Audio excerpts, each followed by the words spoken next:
Hey there, welcome to East and West. Let's talk about The Target.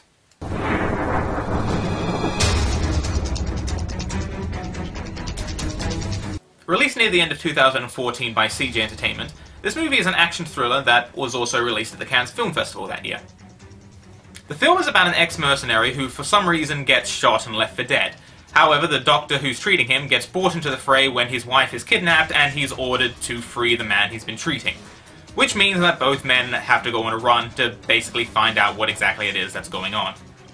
Now that plot might seem familiar to a few of you, and that's because the film is actually a remake of a 2010 French film called Point Blank, which I will admit right now I haven't actually seen. That said, I have read the Wikipedia page, so hopefully that counts for something. Now, from what I can tell, the only real difference between the two films is that the last third of this one seems to have a bit more stuff going on, but in terms of plot, if you have seen Point Blank, you're not really going to be surprised about anything that's here. But as I said, I haven't actually seen the original film, so if you're looking for some sort of comparison, you're going to have to go somewhere else. All I'm here to do is talk about the film I have seen, so let's get back to doing that. Funnily enough, the thing that actually most annoys me about this film is the trailer. The trailer for the film says, they have 3 days, and it will be for 36 hours. Okay, couple problems. First off, which one is it? Second of all, no they don't. The way that the trailer is worded, it seems like they're going to be on some sort of deadline, or they will be constantly chased and they need to get somewhere, and it just isn't the case. The closest thing to that in the entire movie is right at the beginning, where someone calls up the doctor and says, "You will bring this guy to me right now." But other than that, nothing.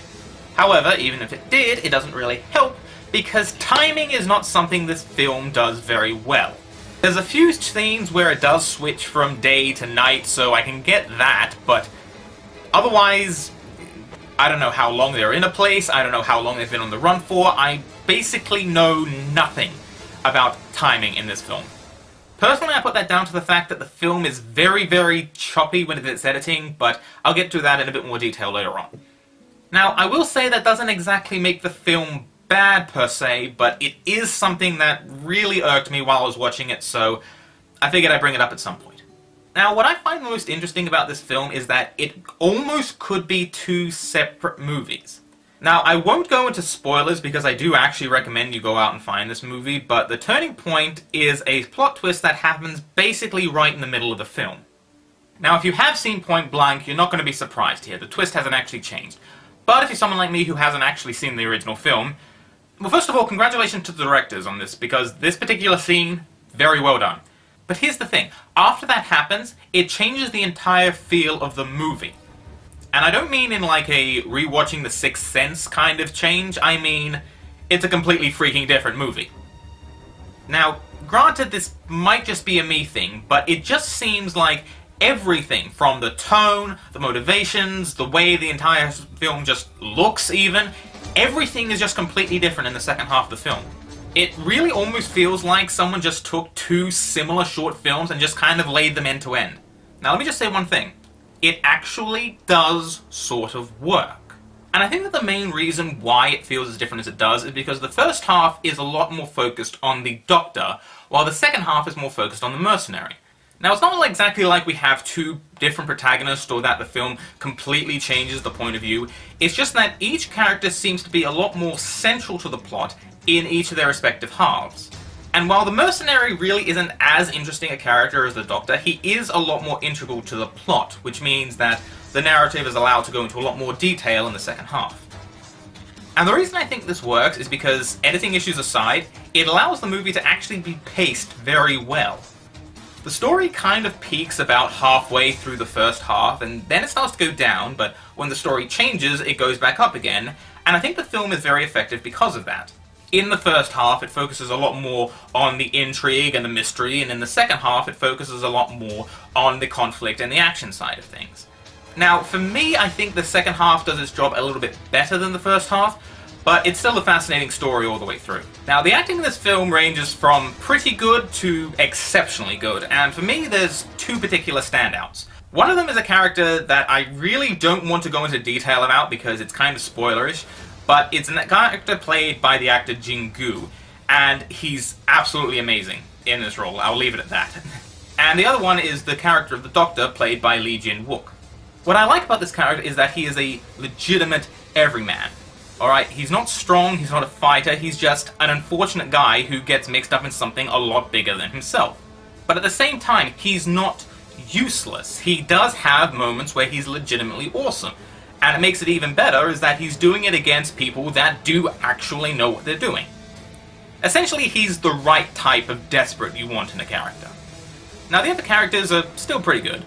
The mercenary, played by Ryo Seung-ryung, is, for the most part, standard, generic, tough guy. And like I said, he's definitely a lot less interesting and a lot less relatable than the Doctor character, but in terms of what the film does, I still think it works. At least, relatively well. The Doctor's wife is also pretty good. Just like her husband, she's in way out of her depth through the entire movie, and she doesn't get as many chances to fight back as her husband does, but it's completely understandable. There's also the cop who's chasing them and her apprentice, assistant, partner, lady, I don't know, and they're just kind of meh. And there's also a few characters that we meet after the halfway point, so again, I'm not going to go into detail because of spoilers, but they do their jobs well. I'll leave it at that. The action in this film is just wonderful, okay? It's short, it's simple, there's only a few occasions where it feels choreographed, it's just highly effective. It does use hand cam a bit, but when it does, it's not particularly intrusive, so it's possible to look past it. Unfortunately, the film has quite a few issues when there isn't something flying past the screen. I mentioned before that the editing can get really annoying, and that's because when there isn't actually anything happening on the screen, the camera does not stay still. And I'm not talking about like shaky cam or anything like that. I'm talking there are jump cuts that make absolutely no sense. There's camera switching every half a second or so it feels like. There's absolutely no sense of timing throughout most of the film. It almost feels like at points that someone took about 2 minutes of footage and cut it down to 30 seconds for no real reason. This is the scene where it's by far the most noticeable and the most annoying. Like, they don't even have a camera change here. It is cutting to itself for no reason other than it can, I suppose. Now, this does improve as the film goes on, and to the filmmaker's credit, the last 2 minutes or so are actually pretty strong. Now, from what I read, this is one of the things that they actually did change from the original, and it's not like it's an emotional masterpiece or anything, but it is good, and it's a decent way to wrap everything up. The one last thing I'll mention is that I really, really like the effects and the visuals that were on the openings. It's kind of a weird thing to mention, and I know this imagery isn't exactly original or anything, but I think it's really well done, and it really does capture the intrigue and the tone that the film sets out for. It works for me, so I'll leave it at that. All in all, The Target is a really great movie that I highly recommend you go out and watch. I give this film 9 defibrillators and 7 business cards. So that was my review of The Target. Thank you so much for watching, hope you enjoyed it. Until next time.